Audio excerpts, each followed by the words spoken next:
Asinibingelele bazalwane egameni lika Jesu Kristu waseNazaretha. Siyambonga uNkulunkulu kakhulu nangaleli thuba leli asiphe lona lapha namhlanje. uNkulunkulu ke siyamdumisa kakhulu bafowethu nakulomzuzu nakulesi sikhathi sanamhlanje. Igama lami ke ngoST Wakadlamini. I am the child of God. Thank you so much. I appreciate you ukuthi you are here. Sibonga uNkulunkulu kakhulu ngethuba lenu enisiboleke lona lapho emakhaya. Siyabonga kakhulu ke bafowethu ngizo ke lezi inkonzo zethu lezi uNkulunkulu asithembe ngazo inkonzo kwayona le. So siyabonga kakhulu bafowethu egameni lika Jesu Kristu waseNazaretha. Today I'm joined by umshumayeli weqiniso. Ngibiza right? Yeah, ubiza right. Umshumayeli weqiniso. Umshumayeli weqiniso. Umfundisi, umshumayeli weqiniso. Oh, ayimfundisi. Umfundisi. Umshumayeli weqiniso. Siyabonga kakhulu. So bafowethu before siqale nazi kuyinqubo yethu yala ekhaya ukuthi ke siyayisicela enkosini before singene straight to inkonzo yanamhlanje awubhema sakagcwala inkonzo kodwa ngithe inkonzo vele kayona le singene straight kwinkulumo yethu yanamhlanje. Yes. Baba wethu oyingcwele siyabonga egameni lika Jesu Kristu waseNazaretha. Sibonga baba ukusipha lo mzuzu nalesi sikhathi uNkulunkulu wethu oyingcwele egameni lika Jesu Kristu ukukhuluma indaba zakho. uNkulunkulu wethu oyingcwele siyathandaza Nkosi, uNkulunkulu onamandla ngegama lika Jesu. We pray for our minds, uNkulunkulu wethu oyingcwele, even nakulezi ingxoxo, be the center of all these conversations in the name of Jesus Christ. We glorify you. We honor you in the name of Jesus Christ, Lord our God. Amen. Amen. Baba, asikubingelele. Siyabingelela kakhulu, siyabonga ithuba elihle osiphile lona ukuthi sizohlangana namhlanje sibukisane indaba zikaNkulunkulu. Okay, no, kuleka. Sis, should I talk or he can talk? That's fine, you can go, you can. Okay, no problem, don't worry. Okay. No, it's fine. It's fine. Kefana mina noma bengizobe ngikhuluma uzovela. Don't worry. No, it's fine. Kule. Yes. Umshumayeli weqiniso. Yeah. Mfundisi wami. Yeah. Siyakwamukela lapha kwishow yethu uqala nokufika. Siyakwamukela kakhulu ngezandla ezimhlophe. Thank you so much sir for coming. Nami ngiyabonga kakhulu mfowethu, ngiyabonga kakhulu. Kuyintokozo enkulu. Yes sir. Kaningi ukuthola ithuba elifana naleli ngiyayithi mina ithuba elingajwayelekile. Ngoba kuyenzeka kwesinye isikhathi uthola ukuthi uyafisa kodwa akwenzeki. Mhlambe ufune kungafuneki noma uthinte lapha na kube nezinto eziningi ezivimbayo endleleni ukuthi kungenzeki. Kodwa nje siyambonga uNkulunkulu, siyabonga nakuwe ukuthi usiphelele ithuba ukuthi sixoxe sibukisane izinto ngokuya kwentando kaNkulunkulu. Yeah. Mfundisi wami siyambonga kakhulu kodwa usumfundisi umshumayeli. Ukhona umehluko? Ukhona umehluko. Ngokweqiniso leBhayibheli umfundisi ngumuntu, iBhayibheli lihlanganisa igama elilodwa umuntu owumfundisi nomuntu oyi-elder nomuntu oyibishop. Okay. Yinto eyodwa leyo. Okay. Noma umuntu oyedwa loyo. Masithi nje sikhetha i-elder, sikhetha umfundisi. Noma sikhetha ibishop.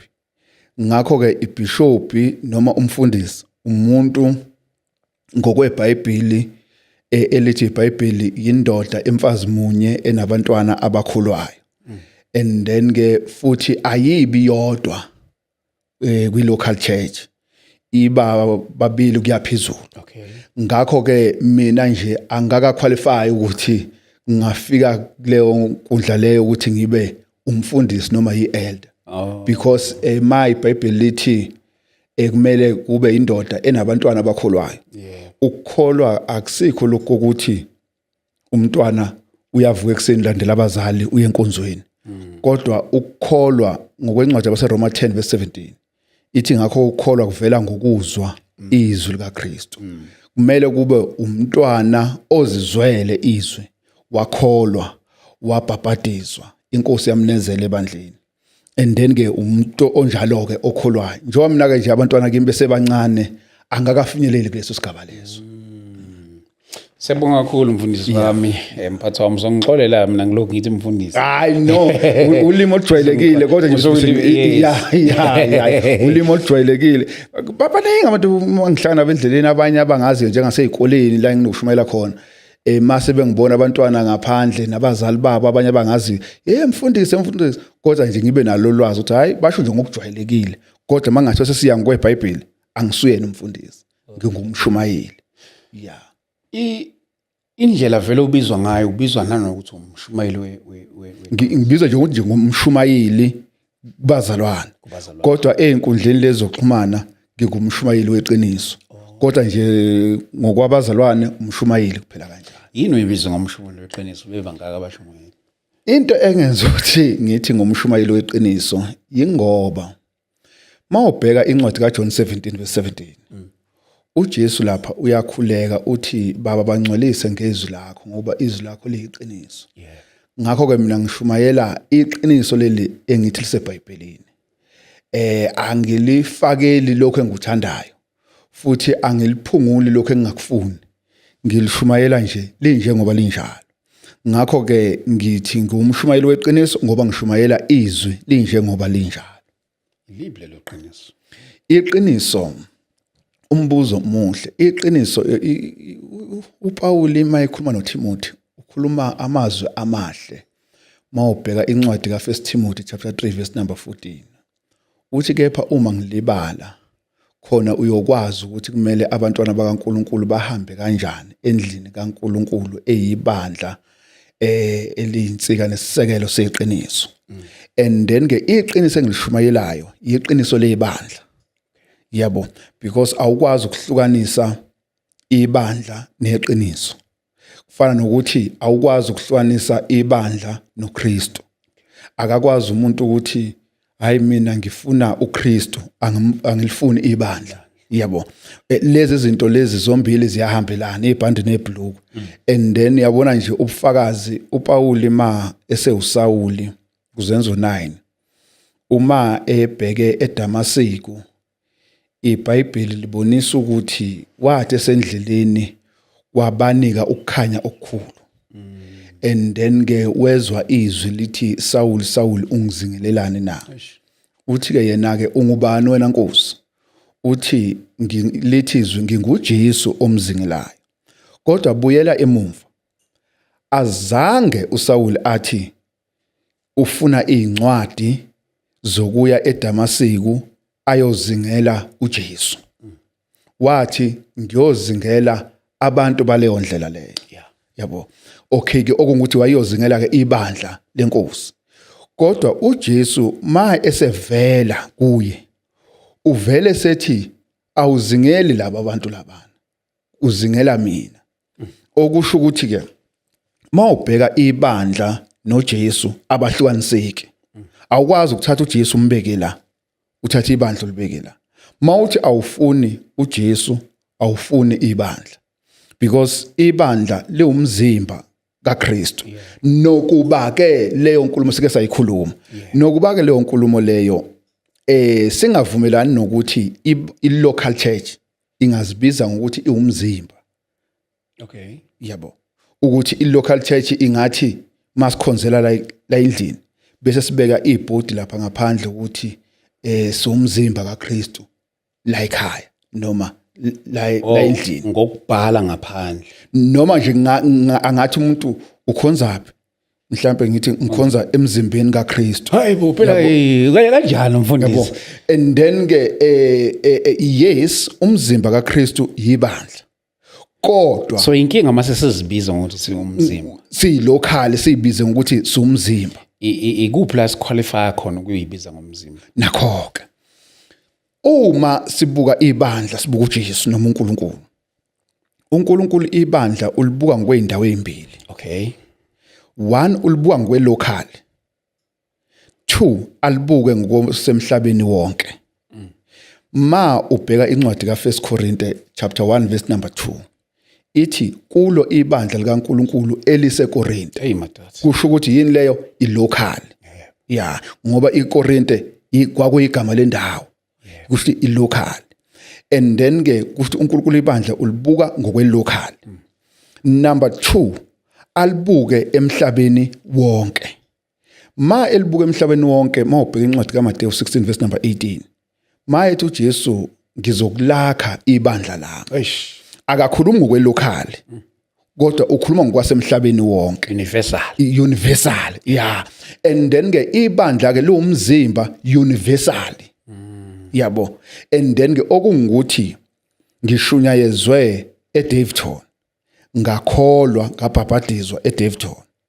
Ngasuka eDaveyton, ngakhonza eDaveyton, ngasuka eDaveyton ngase ngikhonza eFosloras. Mangifika eFosloras ngeke ngisashunyayezwa. Sengizoqhubeka ngikhonze nabazalwane. Why? Ngoba ibandla lomzimba emhlabeni wonke. Kusho mangisuka la ngabe ngiye KZN, ngabe ngiye Eastern Cape, ngabe ngiye eAmerica, mangiya nje ebandleni, ngiya ebandleni elumzimba kaKristu emhlabeni wonke. Kodwa ngokwe-local siyibandla likaKristu.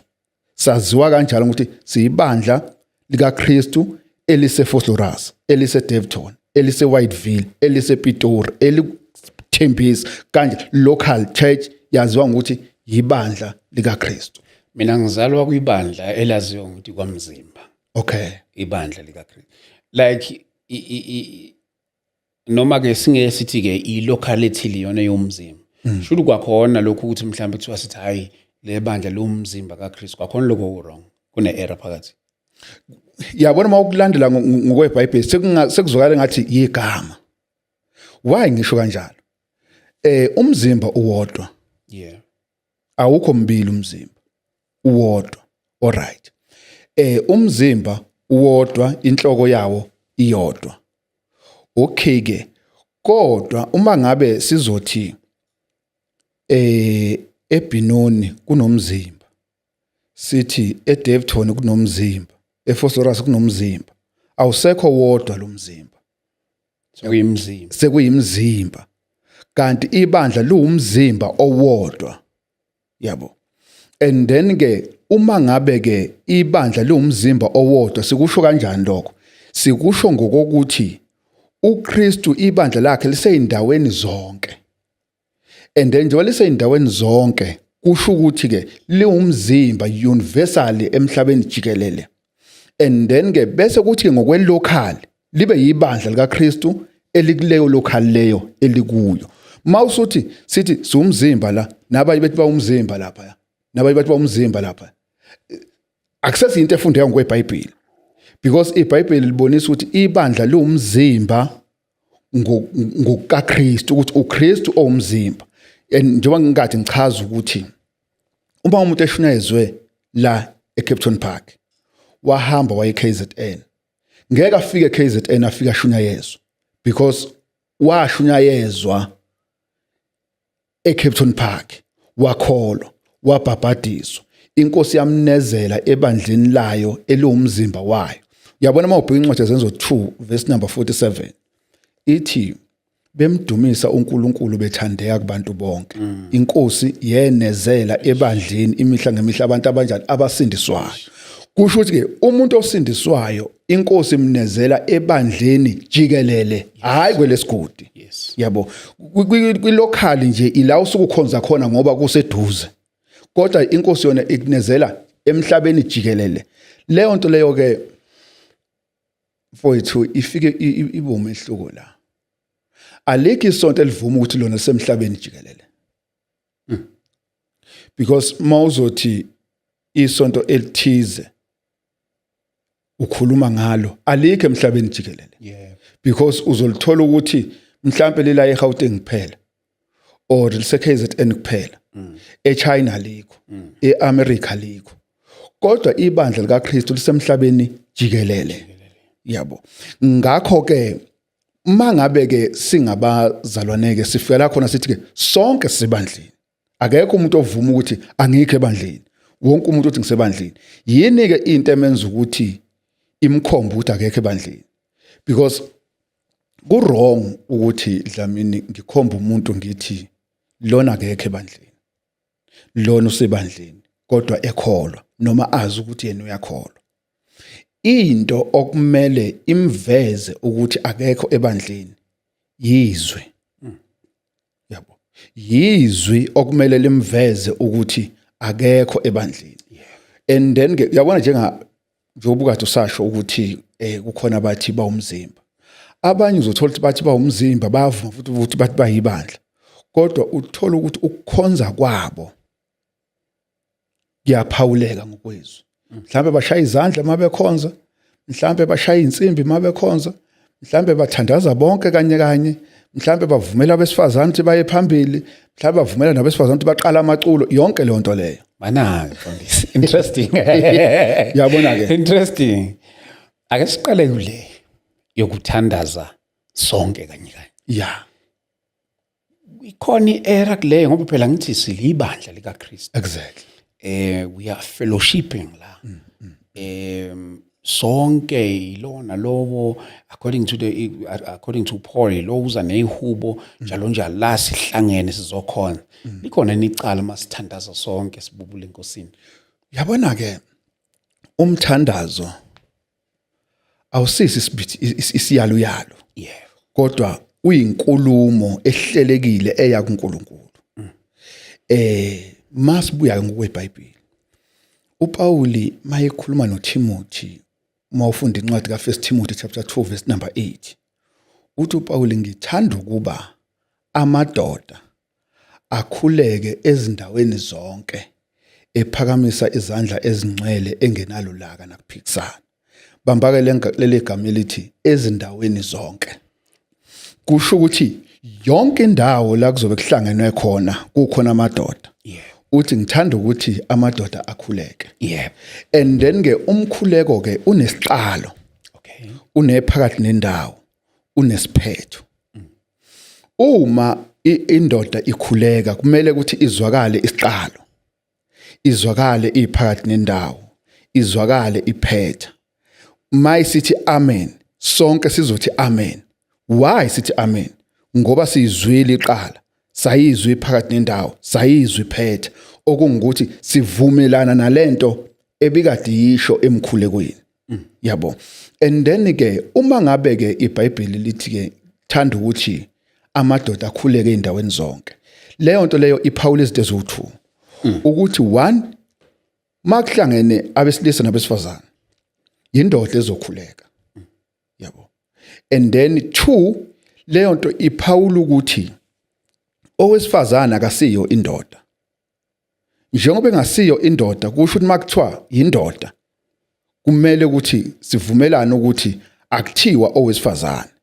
Njengokuba makungathiwa sicela ukuthi amadoda aphume. Ngeke aphume owesifazane. Okay. Ngoba akasiyo indoda. Okay. And then ke ma ephuma uzobusinikeza omunye umbuzo ukuthi hayibo lona kwathiwa amadoda waphume yena wasala eyindoda noma lona waphuma engowesifazane uqonda ukusitshena ukuthini ngoba uNkulunkulu uthi akukhuleke amadoda ezindaweni zonke. Once ke kwakhuleka owesifazane kukhona amadoda kusho ukuthi inkinga izobe iyodwa phansi ezu2. Kungaba amadoda anenkinga noma kungaba balizwanga izwi ukuthi lithini. Yabo. And then ke mabelizwile izwi akeze ukukhuleka owesifazane kukhona amadoda kuzokhuleka indoda. Mangabe bengalizwanga noma amadoda enenkinga engakwazi ukuthatha indawo yawo ayinikeze uNkulunkulu azonikeza azodayisa ke ngale ndawo uNkulunkulu abanikeze yona banikeza abesifazane. So ngamanye amagama shuthi masihlangene sithandaza let's say ke si-assemble. Yeah. Kumele sithandaze kanjani ke lapho ngoba phela I think sonke isizathu sethu sokuhlangana ukuzothandaza. So senza njani ke mase kumele sithandazeke? Yabona umthandazo noma umkhuleko unenhloso. Okay. Number 1 mhlamba ke ngenza isibonelo sithi okay sicela ukuthi sivule inkonzo ngomkhuleko. Bese sithi sicela ubaba uDlamini asikhulekele. Ubaba uDlamini usukuma enalento ukuthi uzokhuleka egameni lokuthi kuvulwa inkonzo. And then ke ukhuleka kubani? kuNkulunkulu ngokwegunya alinikezwe yibandla. Yabo, akaveli nje ayisukumela athi sengiyakhuleka, kodwa uhlelo oluhlelekile ukuthi okay manje sivula inkonzo ngomkhuleko. Uyakhuleka sonke silalele njengoba ukhuleka.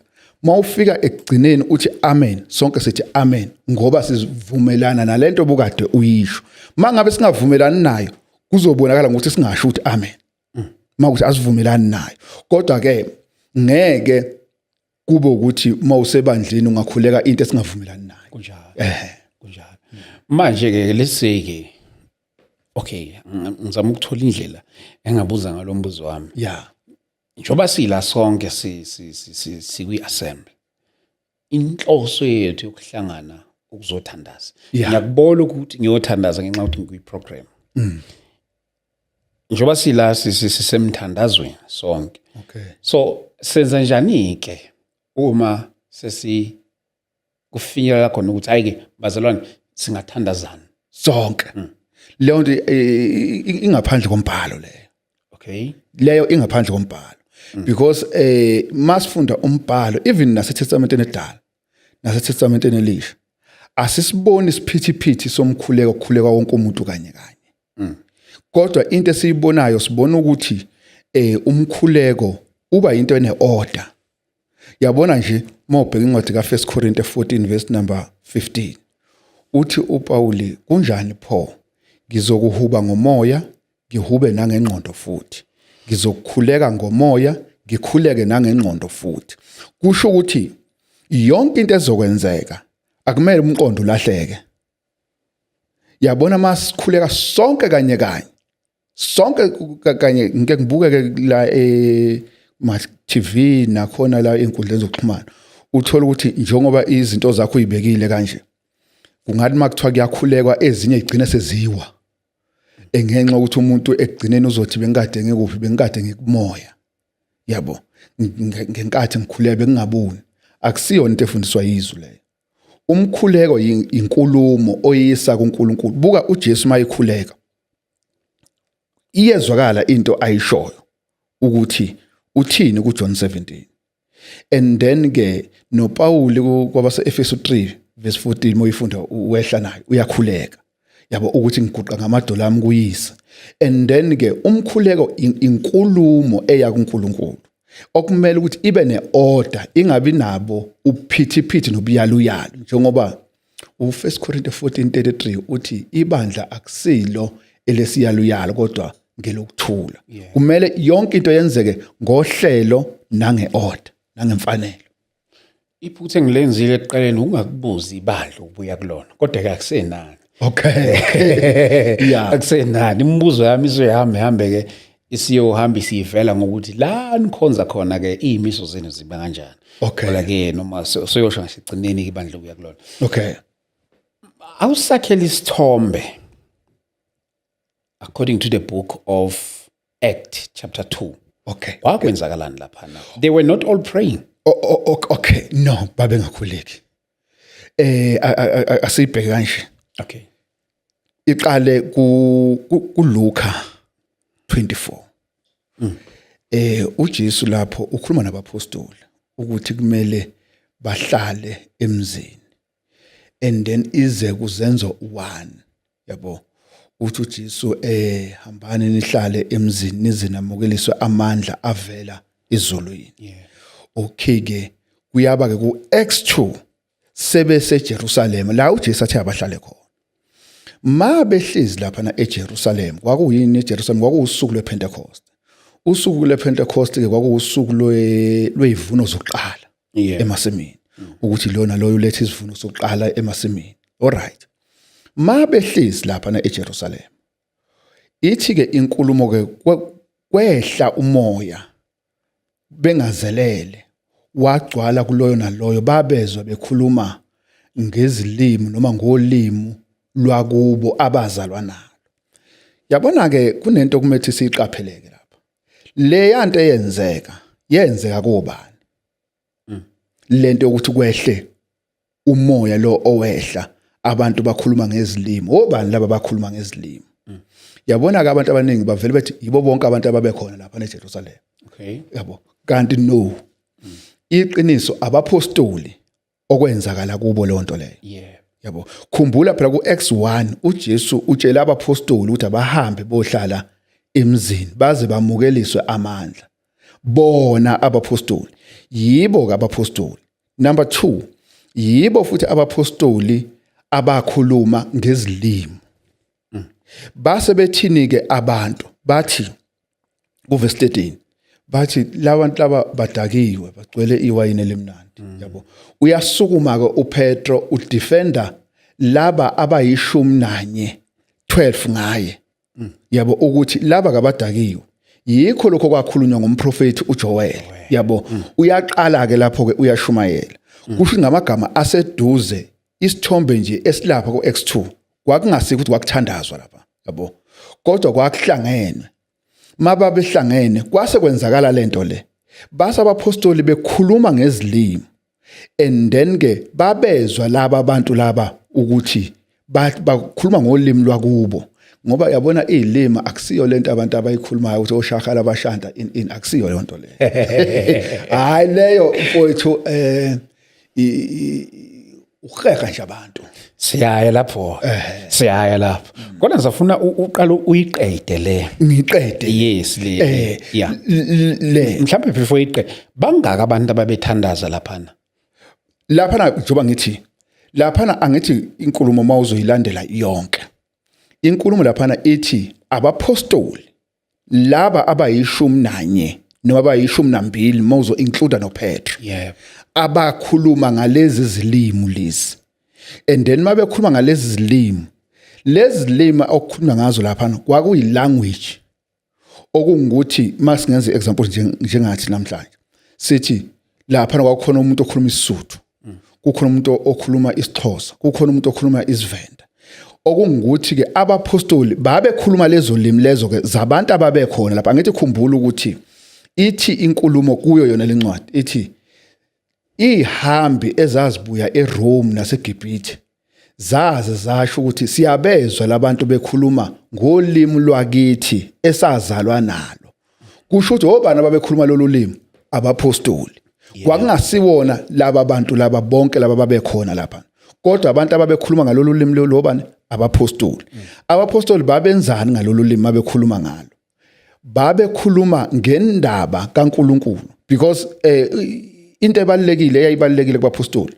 ukuhambisa ivangeli yabo ukuhambisa ivangeli yingakho uPetro mayesesukuma esethatha indawo uyaqala uyashumayela njengoba kuverse number 36 uthi ngakho indlu yonke kwaIsrayeli ayazi impela ukuthi uNkulunkulu umenzile inkosi noKristu uJesu lo enambethelana nesiphambanweni bese ke ithi ke sebekuzwa bahlabeka enhlizweni zabo bathi abanye abapostoli madoda bazalwane sokwenze njani uthi kuPetro phendukani lona lo yabhabhadizwe egameni kaJesu Kristu and then ke kuverse 41 ngampela abantu bayalamukela izwi bayabhabhadiswa kungathi izinkulungwane ezintathu kuverse 42 kubonakala ke sebehlanganyela edlweni senkosi yabo ukuthi bayaqinisela njalo esifundisweni sabapostoli ekuhlanganeni nasekuhlephuleni isinkwa u47 babeke sebe abanye ke banezelwa ke ebandleni ngokuba ke sebekholiwe sebebhabhadiziwe Ndizwami bazalwane bami niyazi lapho nani mhlawumbe ukuthi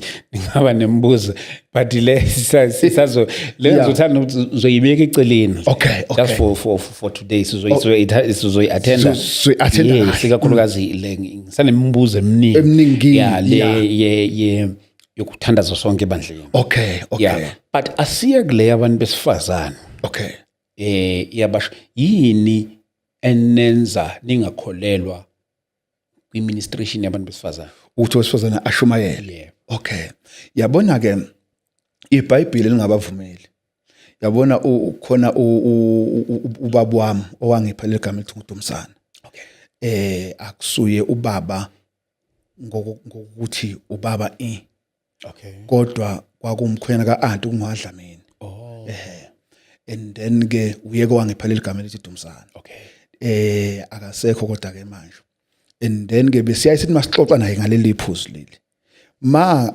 ebikela mhlawumbe etshela umunye umuntu ukuthi lona umuntu akasibali ukhonza ebandleni kaKristu laba bathi owesifazana angashumayeli yabo ngithi ke no akusikhona ukuthi yithi esithi owesifazana angashumayeli yeBhayibheli lithi owesifazane alimvumeli ukuthi ashumayele buka incwadi kaFirst Timothy chapter 2 verse number 11 kuya ku verse number 14 uPaul lapho ukhuluma ngokuthi owesifazane akamvumeli ukuthi afundise ebandleni yabo akamvumeli ukuthi owesifazane afundise and then ke ku 1 Corinthians 14 verse number 33 no 34 no 35 nakhona lapho Paul utshela ibandla eKorinto ukuthi kuyihlazo ukuthi owesifazane ame afundise phezukwendoda yabo and then ke lembhalo yombili isibonisa ngokusobala ukuthi ngokweBhayibheli akuvumeleki ukuthi owesifazane afundise uzezathi ku 1 Corinthians njengokuba kunjalo emabandleni onke abangcwele yabo yabona ke mayisethi ke njengokuba kunjalo emabandleni onke abangcwele ngamagama seduze ngiyaye ngithi kwabanye even abazalwane enginabo ngiyaye ngithi yabona abazalwane asikhuluma iqiniso masithi abesifazane bake bashumayela wase uPaul ethi eKorinte abathule base beyathula no akasho lonto leyo Paul kodwa into ayishoyo noma into eyayenzeka kwakuseKorinte la ababenza khona bephetriza lento ukuthi abesifazane basukume bashumayele yizwa mangabe esethi njengokuba kunjalo emabandleni onke abangcwele okusho ukuthi emabandleni yayingenzeki lento ukuthi owesifazane ame afundise ebandleni kodwa yinto ebonakala ukuthi yayisiqale eKorinte ngakho ke useyayikhuza ukuthi ayingenzeki lento le ngoba onke amabandla kaKristu awayenzi lento le yabo even naseTestamenteni eDala ethempelini makuthiwa uIsrael wayehlangene ngeke uzuthole nowodwa umbhalo ungathola owesifazane emile efundisa amadoda yabo ayikaze yenzeke into enjengale njengoba uPaul ayikhuza naseKorinte ngakho ke namhlanje ke simi kulolu hlangothi lokuthi owesifazane yes angaba nalo naso isiphiwo sokwazi ukufundisa kodwa leso siphiwo uzosisebenzisa ebandleni kuphi mangabe bengabesifazane bebodwa bangafundisana ke bebodwa yabo kodwa not ukuthi kukhona amadoda asukume ame athi uJesu ngimuzwa ngaphakathi kodwa iBhayibheli libelithi akahlale phansi yabo eqinisweni nje akusithi esithi abahlale phansi yabona njengami nje nami ngingajabula mangathi umkami akasukuma shumayele ngihlale phansi ngimbukele ngithi hayi uyashaya unkosikazi kodwa iBhayibheli alivumi kanjalo ngenxa masisenkonzweni ke ukufakaza ke nakhona futhi yabona ke ukufakaza honest speaking akukho scriptural ukufakaza okay ngalipi ayikho into ekuthiwa ukufakaza leyo ukuthi sizokwenza uhlelo lokuthi sicela insizwe ezintathu sicela intombi ezintathu yabo ilento le ayikho ngokombhalo lento okay yabo ngiyaqonda ukuthi ngokwencwadi kaFirst John uthi uJohane onendodana unobufakazi yabo yeah kaningi mawukhuluma nabantu ngokufakaza bagijima bayilapho kodwa icontext yenkulumo ayisho lonto le yabo ayisho lonto le into uJohane ayishoyo iqiniso lithi yes onendodana unobufakazi kodwa akusho ubufakazi bokuthi hamba otshela thina esikholwayo ukuthi wena uJesu wakwenzela ukuthi futhi mongathi uyabheka nje kaningi nje ngixolise nje kuyibeka nje kaningi nje kuba zinsomi nje yabo kuba zinsomi nje ezikhulunywa nje omunye umuntu uzokutshela ukuthi hayi ngangigula kwafika ini umuntu engingamazi ukuthi ubani ngabonda uNkulunkulu ubona ukuthi nje kahle insomi le yabo insomi le kahle nje into yokufakaza into nje even nabapostoli asikaze sibone abapostoli benza inkonzo yokufakaza Akithi phela ngizwe sibonga uNkulunkulu musi ngibonga uNkulunkulu yini wrong lapho no yabona mawibuka mhlawumbe sengaba ukuthi ke indlela okubizwa ngayo kodwa ngithi ku wrong mangibonga uNkulunkulu akurong mawubonga uNkulunkulu ukubonga uNkulunkulu akurong ukusho kodwa into eyenza ukuthi kube wrong indlela okwenziwa ngakhona ukuthi kube sohlelweni lokuthi sicela ukuthi kube khona abeza phambili Okay. kufake phakathi nabesifazane bayoma phambili bamele amadoda lento iBhayibheli elingayivumanga yabo lento iBhayibheli elingayivumanga ukuthi yenzeke because mawubuka incwadi kaFirst Corinthians 11 lapha nakukhulunywa ngokuthi inhloko kaKristu uNkulunkulu and then inhloko yendoda uKristu inhloko yowesifazane indoda uyabona ukuthi uNkulunkulu lapha na izinto kahle inhloko lapho kukhulunywa ngayo akukhulunywa ngale nhloko kodwa kukhulunywa ngeauthority kukhulunywa ngegunya ukuthi igunya uKristu igunya lakhe uthatha kuNkulunkulu nendoda igunya layo ilithatha kuKristu nowesifazane kwindoda kusho ukuthi yabona indoda once yalahlekelwa inhloko izinto izobheda Okay. once indoda yalahlekelwa inhloko yayo imakuthiwa indoda ilahlekelwa inhloko yayo eUKristu izofuna ukwenza izinto ngendlela yayo Yeah. yabo ozothola izinto ezozenza zizoshayisa Yeah. kodwa mangabe indoda ibikade ihola ikhaya layo ibuza kuKristu ukuthi ibuza kuNkulunkulu ukuthi kumele yenze kanjani kumele ihole kanjani izinto izohamba right yabo and then ke nowesifazane ngeke abe nenkinga ukuthi abuze endodeni yakhe ukuthi makunje baba senza kanjani ngoba uyazi ukuthi indoda izomtshela iqiniso ngoba iholwa uKristu yabo kodwa ke uma ngabe ke sekuphambeneke manje ke sekungowesifazane uyena oseyinhloko sesokuyinto esingasaqondakala sekuzobonakala zona ke lezo lezo ukuthi owesifazane siyahamba siyoma phambili so hayi no akashumayeli uyafakaza nithatha kumuphi umbhalo lonto le According to your perception, owesifazane waseSamaria yini wayenzani? nakho-ke yabona kuJohn 4 lo wesifazane waseSamaria Yeah. ufika lapha kuJesu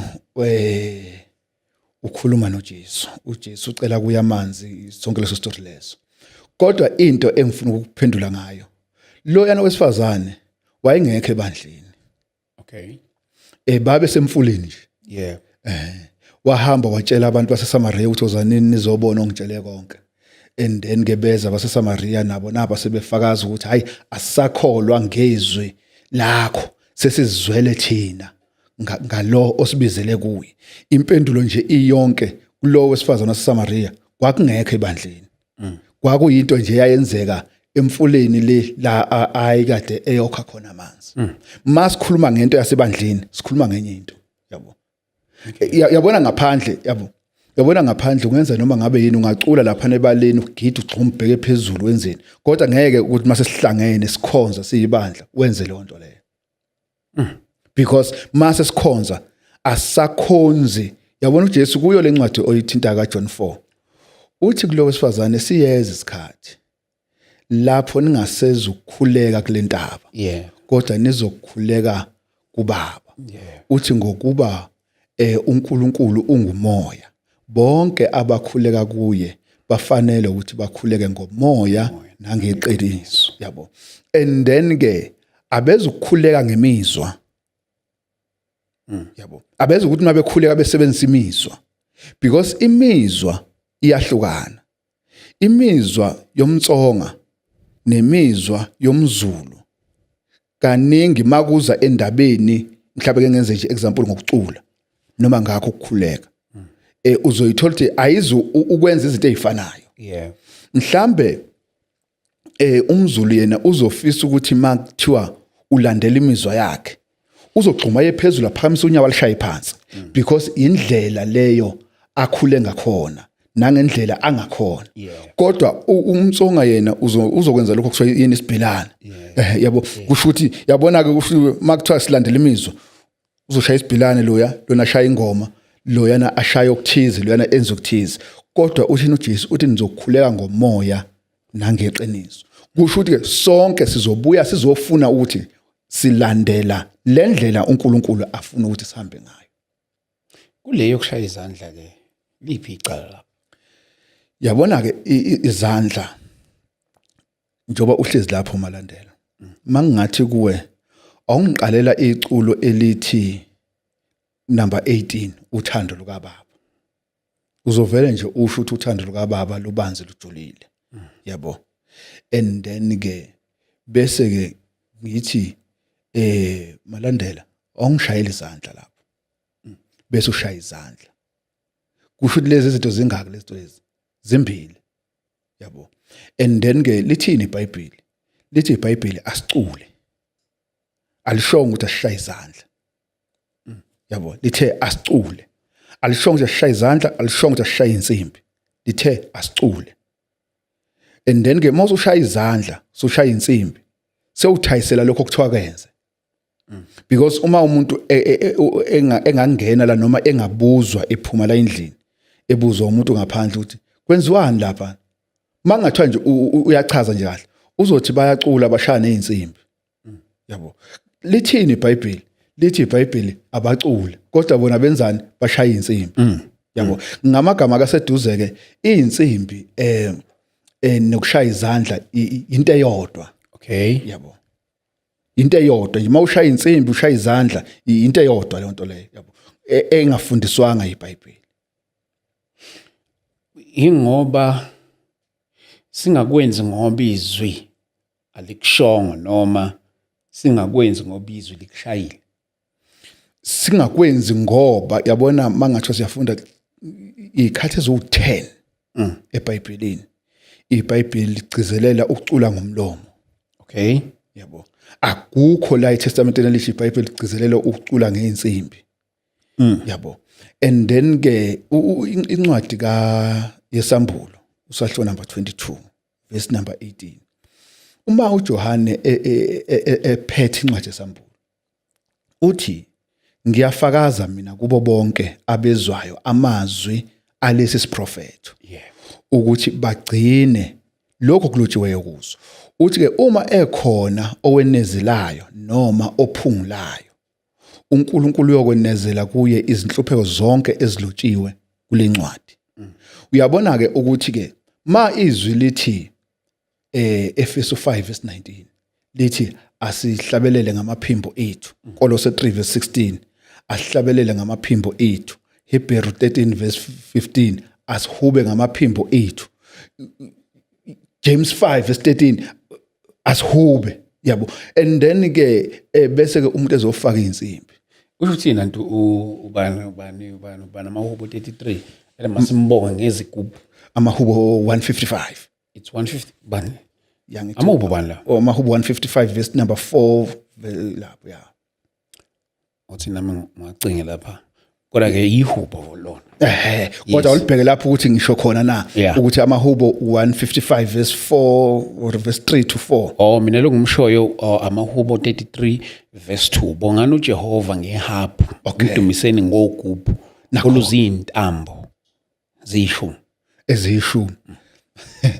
Ya leyo ncwadi singayihlanganisa nje nayo le yamahubo 155.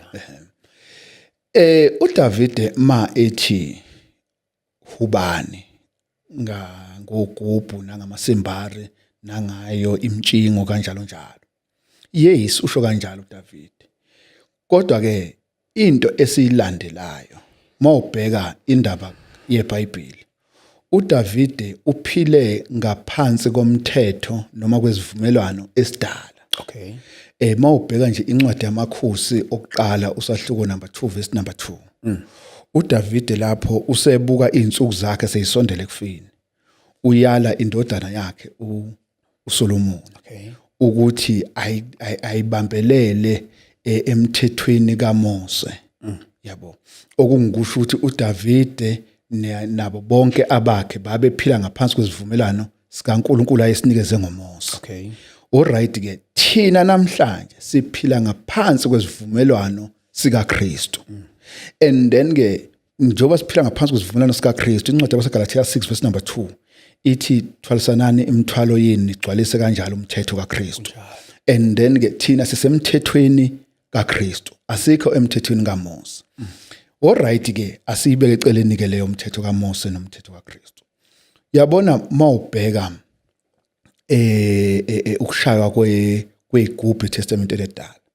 Nakhona futhi yazi mayishaya igubhu yonke lento ekhulunywa uDavid ayizange ishaywe ethempelini yayishaywa yabona nje masiqala nje kuMiriam lapha ku-Exodus ngithi 15 verse number 19 njalo and then ke uMiriam emayishaya ilokhuzana ebiza labo besifazana ukuthi abasine babethe babe kade beqeda kuwela ulwandle olubomvu and then ke bebonga uNkulunkulu ngento abayibonile yenziwa uNkulunkulu kumaGibhithe and then ke yonke le nto yayingenziwa ethempelini uma ngabe sikhuluma ngamaKristu namhlanje ekhonza uNkulunkulu ayaliwe ukuthi mayehlabelela azohlabelela kanjani kumele enzeni ngakho ke uDavid washo kodwa wayengayisho le nto leyo eyisholo ebandleni kaKristu wayeyisho ebheke kubantu ayikhuluma kubo ngaleso sikhathi babe ngaphansi komthetho kaMose ngoba yabona iBhayibheli lihlukene igaba ezintathu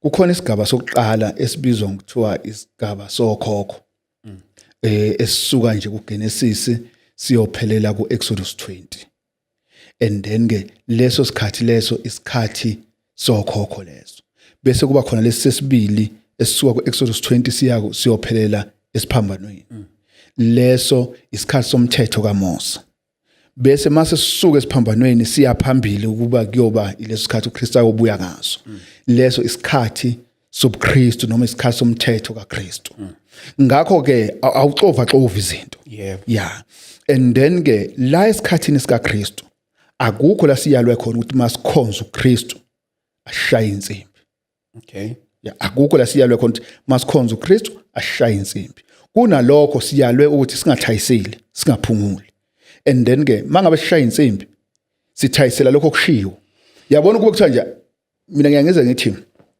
ukuba iBhayibheli alikhulumanga ngokucula noma la khuluma ngokucula kodwa alangaphawula ukuthi kwenziwe kanjani yabo ngabe sithi mhlambe ya kodwa manje liphawulile ukuthi uNkulunkulu ufuna ukuthi simdumise ngamaphimbo ethu leyo nto leyo isinikeza ukuthi uNkulunkulu ufuna ukuthi sicule ngemlomo yethu why sifuna ukusebenzisa into engazange yasetshenziswa ngabazalwane bekhulu lokuqala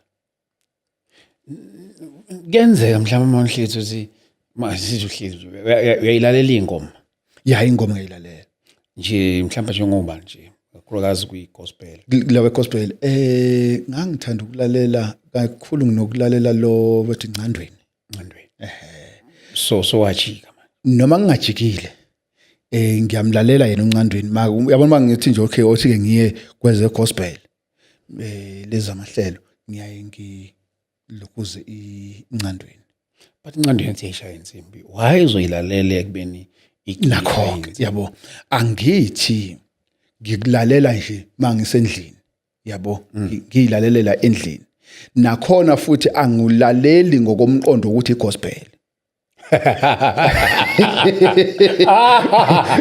angilaleli ngokomqondo ukuthi igospel ngilalela nje ukuthi nje umculo yabo ngoba igospel siyayiqonda ukuthi yini igospel yabo manje mawuzothi igospel kodwa futhi lento okholelwa kuyo eshoy yizwi noma ivangeli ayivumelana lento yenziwa ilabantu labo cha lena nje umculo nje ofanayo nje nemiculo yonke nje ekhona uyifanisa nesecular music uyifanisa nesecular music secular music like nje eminye imiculo emdanso ngenza example yabona nje lo mculo abawuculayo nje livoni lo uyefana nomculo kaMaskandi kimi lo Ncandweni nabanye yonke iyafana nje umculo kaMaskandi uyabona nje ngoba ishaya insimbi yabo ngeke ngithi hey ngisifila ngisemoyeni ngisifila ngenjani ngento enento engashiwo ngoNkulunkulu imupho kufilisa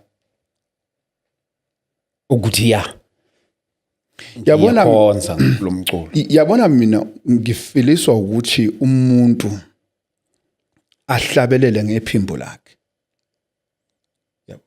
ahlabelele ngephimbo lakhe yes mina umculo angubheki malandela angubheki njengento yabona abanye abantu bayebethi umculo into engiyithanda ngithanda umculo yabo ngiyakubona konke nje ukuthi kwenziwe ini mina ngizwa kahle umculo mina umculo kimi into efanayo nokushumayela yabo umculo into efanayo mhlambe ngabe ngithi nomkhuleko yabo ngoba into ebizwe uNkulunkulu yonke leyo yabo into ebizwe uNkulunkulu yonke ngakho ke umculo ngiyawuthanda mawenziwa ngendlela efanele kodwa mangabe wenziwa ngendlela ephumile ezwini noma ngeke ngugxeke kodwa sewinto nje ukuthi nje okay is fine right yabo akukhonto esengayixoxa ngayo izwakala ukuthi hey mawungathi nje hey imuphi umculo yazi ngifuna ukuthenga iCD ye gospel ngithenge bani ukuthi sengathi hayi thenga ubani kimi nje into efanayo nje ukuthi nje fana no Maskandi fana nje no Maskandi fana nje no Maskandi nje kimi into ekanjalo ngoba mina ngikholelwa ukuthi mase siya ezweni likaNkuluNkulu noma sesiya kuNkulunkulu ngisho kanje mase siya kuNkulunkulu akusafanele ukuthi siye ngokuthi mina ngithandani sekufanele siye ngokuthi uNkulunkulu uthandani kodwa mase sizoya ngokuthi mina ngithandani kuthi sekuyinto yami nje leyo engizenzela yona ekhoneni lami kodwa masiya kuNkulunkulu kumele siye ngokuthi uNkulunkulu uthandani ngiyakholelwa emsebenzini kaMoya oNgcwele okay yabona ke umsebenzi kaMoya oNgcwele lokho ukuthi mhlambe khona umuntu obeka abantu izandla baphile futhi iskesh leso iskesh hayibo iskesh leso mfowethu njani manje iskesh leso yabona mfowethu into zokudlala zinamasondo yabo iskesh leso mfowethu yabona nje mabethe abantu hey oza lapha na kunenceko lapha na ebeka abantu izandla baphile yazi nje ukuthi dlalwa ngawayikho lento yabo not ukuthi ngisho ukuthi uNkulunkulu akabaphilisa abantu uNkulunkulu umuntu uyamphilisa ngendlela angamphilisa ngayo yabo kodwa akekho umuntu namhlanje ongaclaim ukuthi mina nginalesi sipho sokuthi abantu abeze kimi beshaya ulayini ngizobabeka izandla baphile yabona nje kaningi nje lonto leyo ivamise ukuhambelana nobutsotsi phakathi ngoba abanye bayayenza lento le bathatha abantu laba azikhothi la abantwana bazi bezobahambisa ngama crashes or bebahambisa ngama wheelchair bebasukumise nini mase bengasababhajaranga bese kuyavela ukuthi yilo muntu uyankolota lo muntu wangihambisa ngama crashes lava kanganginikeza imali yami eqinisweni nje kulezo izinto lezo thina sikholelwa ukuthi lezo zinto lezo zaphela ngenxa yesizathu sokuthi khona abantu abakusebenzisa ngaleyo ngale kokuthi kukhona abantu abakusebenzisa ngendlela errong lokho ukuthi abantu abakusebenzisa ngendlela errong sekuwumfakela nje kodwa nje masiya ngokweBhayibheli okay sikholelwa ukuthi kwaphela kuqedwa indlelani mhlawumbe kophela nje okay lezi alisho uthini iBhayibheli nobeka izandla nakho ke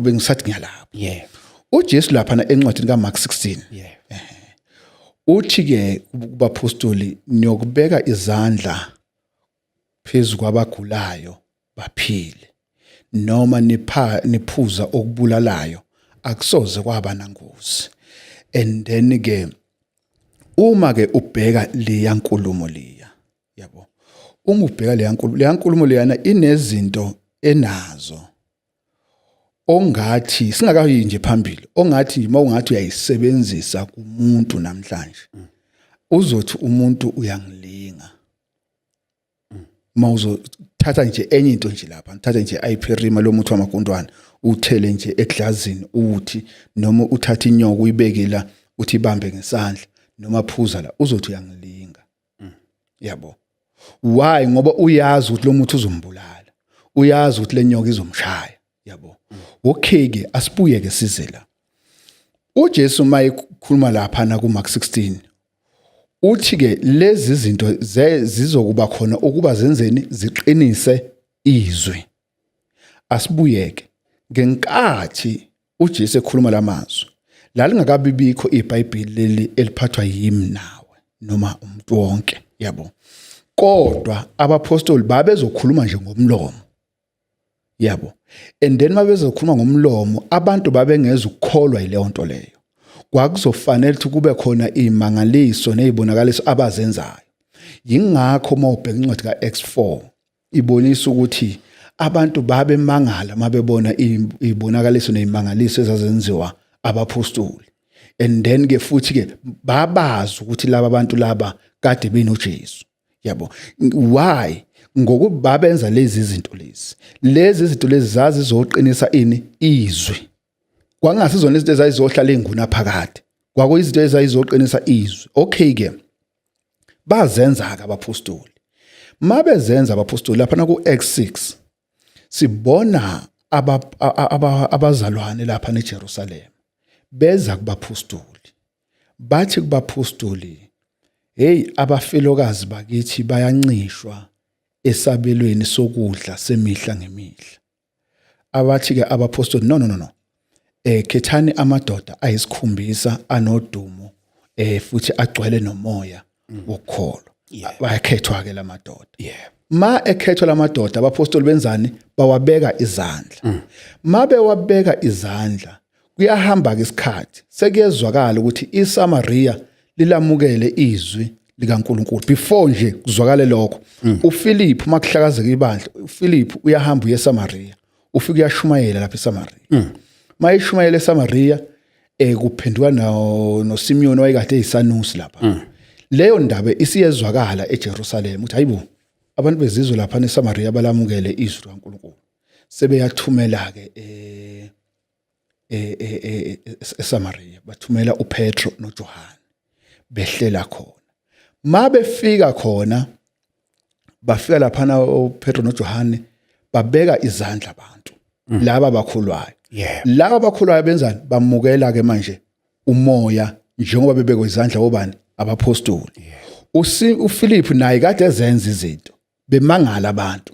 Yabo. uPhilip lo akusuye lo ompostoli ilo bekwe izandla abapostoli lapha eJerusalem. And then ke uSimeon uyabona ukuthi no khona into ehlukile la. Izinto ezenziwa uPhilip lo ebesinayi la nezinto ezenziwa abapostoli asifani man. uPhilip akakwazi ukubeka izandla kube nento oyimukelayo okungukuthi nawe ukwazi ukubeka omunye umuntu izandla kube nento ayimukelayo lo muntu lo.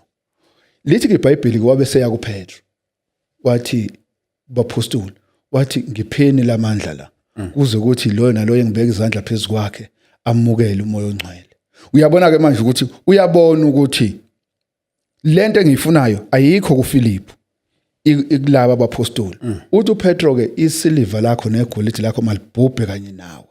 Yabo yini ke into engilandile ukuthi lezi izinto lezi zaqala 1 kubapostoli, 2 zeza kubantu ababekwe izandla abapostoli, 3 umuntu obekwe izandla abapostoli wayengakwazi ukuyidlulisela phambili. Njengoba namhlanje abapostoli sebengasekho akasekho umuntu okwazi ukwenza lezi zinto. Yabo. And then ke once umuntu waclaim ukuthi ukwazi ukwenza lezi zinto lezi lamandla wathathephi ngoba abantu bangesikhathi sabapostoli babe wathatha kubapostoli ngokubekwa izandla abapostoli. Khumbula ukuthi nabo abapostoli kuMateyu 10 lamandla bawaphiwa uJesu. Yingakho uJesu ethi kubo yiphani ngesihle namukele ngesihle. Mfundisi ukholelwa ukuthi umuntu angaba negift of healing. Angikholelwa kulanto leyo.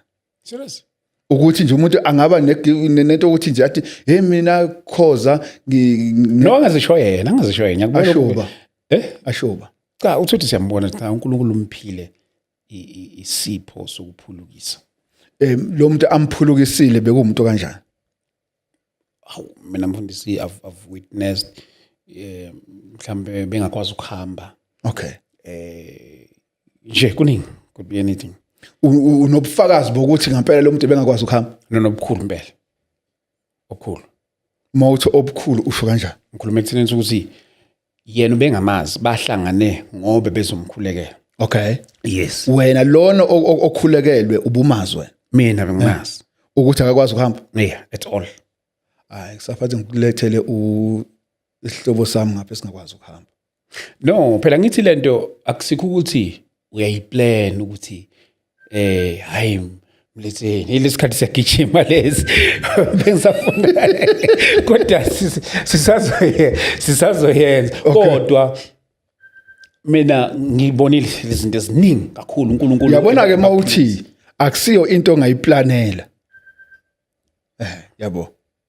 Akusiyo into ongayiplanela. siyavumelana Ukuthi okay ke mangiya lapha na ngifike nje qhamuka umuntu bese ngimbeka izandla. Kodwa makungathiwa kulethwa umuntu kungenzeka kungenzeki ngoba manje kungathi ngimplanele. sizoyihlela leyo ngenxa yesikhathi sethu sizoyihlela kule sizokhuluma ngayo singazo straight bazalwane mina ngiyakholelwa in the gift of healing. I've seen it, I've witnessed it kakhulu many times. Lokhu umfundisi ebezikhulumela khona akuqondane nebandla la akuqondananga nathi we are convinced ukuthi uNkulunkulu uyabaphilisa abantu kakhulu but ke sisazokhuluma nje kaningi. Man of God, thank you so much for coming. Thank you so much sir. Siyabonga kakhulu ngiyajabula makanje. Yes sir. Ya okungijabulisayo kakhulu ukuthi yabona uma ukhuluma into abantu abaningi uthothi iyabathusa iyabamangaza. Ngiyayingijabule. Why ngoba ngiyayibona ukuthi yenza ukuthi sifunde more. Sobuyisa futhi khuleka. Bafowethu siyabonga kakhulu. Asathe ithuba sivale la ngenxa yesikhathi sethu sizohlela kakhulu naye umfowethu ukuthi siqhubeke la sigcine khona. Senemibuzo eminingi kabi naye engisazombuza yona. uNkulunkulu akanibusise kanigcine anifihle lapha emakhaya. God bless. Ningakhohlwa siyahlangana ngomhla ka 31 November sizobe sisedlamini multipurpose hall starting from 9 ekseni. God bless you. So sithandaza sonke lapha. Phela nonke kanye.